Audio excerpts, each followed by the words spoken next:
ఈ కర్మ సిద్ధాంతం అనేది మన వాళ్ళంతా కూడా నమ్ముతాం అది. కానీ అసలు ఎప్పుడో తను చేశాడో చేయలేదో కూడా తెలియనటువంటి కర్మలు, ఆ కర్మల ప్రకారం ఇప్పుడు నడుచుకోవడం అసలు ఏంటి ఇదంతానంటే, అది నిజంగానే కర్మ సిద్ధాంతం ఉన్నదా, లేదంటే కర్మల వల్లనే మనం ఈ విధంగా ముందుకు నడుస్తున్నామా, కర్మలే మనం నడిపిస్తున్నాయా? అసలు వాడు చేశాడో లేదో కూడా వాడికి తెలియదు కదా. ఇప్పుడు మిగతా మతాల్లో ఉన్నట్టుగా బైబిల్ లేకపోతే ఖురాన్ ప్రత్యేకమైన గ్రంథం మనకు లేదు. మనకి ప్రత్యేకమైన వేదాల్లో ఉన్నాయి, అనేకం ఉన్నాయి, అందులో తర్వాత అనేక గ్రంథాలు అని ప్రత్యేకంగా ఈ కర్మ దాని గురించి ఎక్కువగా భగవద్గీతలో గురించి చెప్పి ఉంది. కర్మ అనేది దానికి చాలా వివరణ ఉంది అందులో భగవద్గీతలో. ఇది సింపుల్ లాజిక్. అసలు కర్మ అంటే ఏమిటి? యాక్షన్. అది భౌతికంగానే అక్కర్లేదు, మానసికమైన కూడా కర్మే. సో అసలు కర్మ జరగకుండా ఉండడం అని ప్రశ్న లేదు. కర్మ జరుగుతూనే ఉంటుంది. అది ఎవరు, అది మొత్తం అనంత విశ్వంలో జరిగేటువంటిది ఒక ఇది. సో ఈ కర్మ చేసేది అది అలాగా జరుగుతూనే ఉంటుంది. అది దానికి కర్మ అన్న తర్వాత ఫలితం ఉండకుండా ఉండదు. ఒక పని చేసిన తర్వాత ఫలితం వచ్చి తీరుతుంది. సో నువ్వు అనేక కర్మలు చేసుకుంటూ వెళ్ళిపోతుంటే కొన్ని అప్పుడే అనుభవిస్తున్నావు, కొన్ని ఎక్యుములేట్ అవుతున్నాయి. ఎవరినో తిట్టావు, అయిపోయింది అది, కానీ మన లోపల ఉంది అది ఎక్కడో వచ్చి వాడు ఎప్పుడో కనపడి మళ్ళీ తిరగబడేది చేశాడు. సో అది అవదు.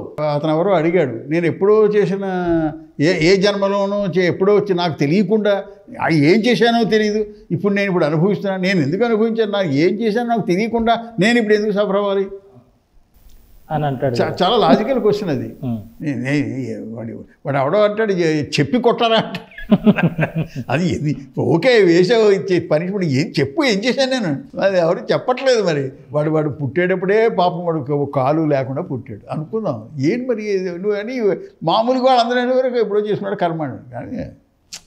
కానీ ఒకటి ఎవరో చెప్పారు, ఒరే అబ్బాయి నువ్వు గత జన్మలో వాడు ఎవడో అమాయకుడు కారు నరికేసేవరా, నీకు చేత నీకు ఇప్పుడు లేకుండా పుట్టావు అన్నాడు అనుకో.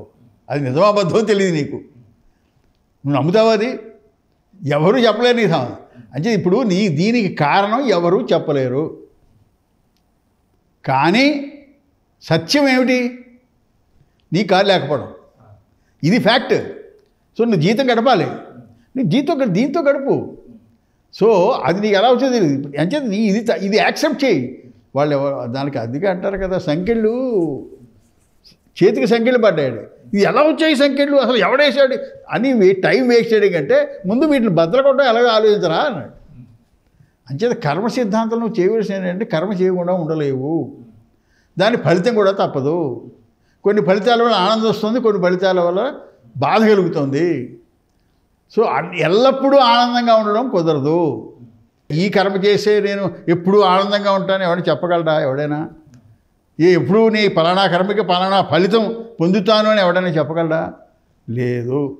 సో ఏదో ఒక అదృశ్య శక్తి నియంత్రణతోటి నీ కర్మలకి నువ్వు చేస్తున్నావు, దాని ఫలితాలు వస్తున్నాయి, కొన్ని చెడ్డ వస్తున్నాయి, కొన్ని మంచి వస్తున్నాయి, నువ్వు తప్పట్లేదు. కానీ ఇందులో మార్గం ఏమిటి? ఇందులోంచే మనం ఏదైనా సులువైన మార్గం ఉంది, అదే చెప్పండి, అదే శరణాగతి అని చెప్పాం. అబ్బాయి నువ్వు కర్మ చేయకుండా ఎలాగ ఉండలేవు, చెయ్యి. కానీ చిన్న విశ్లేషణ చేసుకో. నమ్మకం వద్దన ఏదో గత జన్మ నమ్మద్దు. నువ్వే ప్రశ్నించుకో, నీకు ఆలోచన వస్తుందా, నువ్వు తెచ్చుకుంటున్నావా? కర్మకి ముందు ఆలోచన లేకుండా కర్మ లేదు. Simple logic. సో ఆలోచన వస్తుందా, తెచ్చుకుంటున్నావా? వస్తుంది. అది నువ్వు ఊపిరి ఎలా పీలుస్తున్నావో కాన్షియస్గా కాకుండా ఆలోచనలు వస్తున్నాయి. ఎక్కడి నుంచి వస్తున్నాయి? ఎక్కడి నుంచి అంటే ప్రారంభం ఆ వాసనలు పూర్వజన్మలు వెళ్ళకు, ఎక్కడి నుంచి వస్తుందో తెలియదు, వస్తుంది. అది మాత్రం కరెక్ట్. నువ్వు తెచ్చుకోవట్లేదు. అది ఏదో అదృశ్య శక్తిను, పరమాత్మలో శక్తిను ఏదో పేరు పెట్టు, నిన్ను నువ్వు నిందించుకోక్కర్లేదు. అది ఏదో పూర్వజన్మలో నేర్చేసి నువ్వు తెచ్చుకోవట్లేదు. సో ఆ ఏ చర్య చేసావో ఆ యాక్షన్ నీది కాదు అంటే ఎందుకంటే నీది కాదు అంటే నేను మర్డర్ చేస్తానంటే జైల్లో పెడతాను. జైల్లో పెట్టడం అవతల వాడిది కూడా అది, అప్పుడు అది కూడా దానికి కూడా అప్లై చేస్తాం. నువ్వు వాడిని ఎవడో కొడతానంటే వాడి తిరగబడి కొడతాడు. అది వితండవాదన. దానికోసం అప్లై చేయకు దీన్ని. ఫస్ట్ని నువ్వు కర్తవు కాదు. వచ్చిన ఫలితాన్ని నువ్వు స్వీకరించు. ఫలితాన్ని స్వీకరించడం వల్ల అడ్వాంటేజ్ ఏమిటి అంటే నీకు ఏదో ఏదో చెడ్డ జరిగింది, భగవాన్ నిర్ణయించాడు, నేను కాదు ఆయన చేయించాడు నా చేత అని నమ్మేవు. అమ్మడం వల్ల ఏమవుతుందంటే నీకు ఇందులో ఉన్న బాధ తగ్గిపోతుంది. పెయిన్ ఆయన చేయించాడు, ఎందుకు చేసాడో మనకు తెలియదు. ఓకే. ఇంకా ఇప్పుడు ఒకటండి, బాధ అంటే గుర్తు రావడమే. సింపుల్. ఎన్ని మాటలు గుర్తొస్తే అంత బాధపడతావు. గుర్తు రావడం ఆగిపోతే, ఇది గుర్తు రావడం ఆగిపోవడానికి మంత్రం ఏమిటి? నేను కర్తన కాదు, పరమాత్మ చేయించాడు. దీనికి లాజిక్ కూడా చెప్పాం కదా నీకు. ఎక్కడి నుంచి వస్తుంది ఏమి? ఎందుకంటే నీకు ఆలోచనలు గతంలో వాసనలు కూడా నువ్వు కారణం. ఇప్పుడే చెప్తాను నేను, గతంలో కూడా నువ్వు కారణం కాదు. ఎందుకు ఎలాగా చెప్పు? నువ్వు నీకు వచ్చే ఆలోచనలు మీ డిఎన్ఏ, నీ కొంతమంది డిప్రెషన్ ఆలోచనలు అన్నీ తల్లిదండ్రులు జీన్స్ నుంచి వస్తాయి. నువ్వు ఎవరికి పుట్టాలో నీ ఛాయిస్ ఏమైనా ఉందా? లేదే. సో నువ్వు మీ నాన్న ఎక్కడ ఉద్యోగం చేస్తే నువ్వు అక్కడ పెరిగావు, ఏ స్కూల్లో వేస్తే ఆ స్కూల్లో చదివావు. నువ్వు ఎక్కడ ఉన్నావు? సో ఈ చేరినవన్నీ కూడా అన్నీ ఎక్కడ నువ్వు లేవు. ఎవరైనా సరే విశ్లేషించుకుంటే ఆ ఆలోచన లోపల నుంచి వస్తుంది, మనకు తెలియదు ఎందుకు వస్తుంది అంటే నువ్వు యాక్సెప్ట్ చేసేయి. సో సీక్రెట్ ఏంటంటే, నీ కర్మ సిద్ధాంతంలో సీక్రెట్ ఏంటంటే, నువ్వు ఏది చేయదలుచున్నావో అది చెయ్యి. మళ్ళీ ఇక్కడేమి నువ్వేం మంచిది అనుకున్నావా చెడ్డదనుకున్నా విశ్లేషణ చేసుకోకుండా చేస్తాడు. చేసి మర్డర్ చేసేవాడు కూడా వాడి లాజిక్ వాడుకుంటుంది. నువ్వు చేసేది చేసేయి, మనస్ఫూర్తిగా చేయదలుచుకున్నది ఫ్రీడమ్ ఉందని కూడా చెయ్యి. కానీ ఫలితం వచ్చినప్పుడు స్వీకరించు, పరమాత్మ నిర్ణయం స్వీకరించు. ఎప్పుడు స్వీకరించగలుగుతావు? నువ్వు ఏ ఫ్రీడంతో నువ్వు చేశాననుకుంటున్నావో ఆ ఫ్రీడమ్ నిజంగా నీకు లేదు. ఎందుచేత ఆలోచన నీకు తెచ్చుకోలేదు.